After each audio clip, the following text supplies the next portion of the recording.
In this video, I'll explain how you can fix your eSIM if it is stuck on activating and what this means for you.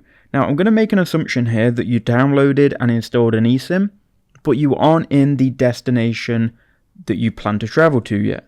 So in my case, I've downloaded an India eSIM and I've tried to activate it, but I am currently in the UK and this eSIM cannot be activated until I touch down in India, and then it can find a local network in India. So it's going to be stuck on activating no matter what I do.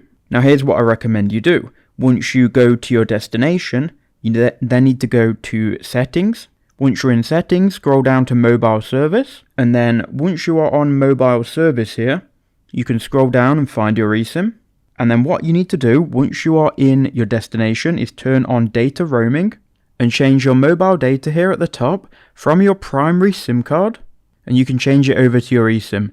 By doing so, once you land in the country and you turn on data roaming on your eSIM and you change your mobile data to that eSIM, it will then find a local network and it will activate. The reason it's stuck on activating is because you are not in the country yet and it cannot find a local network.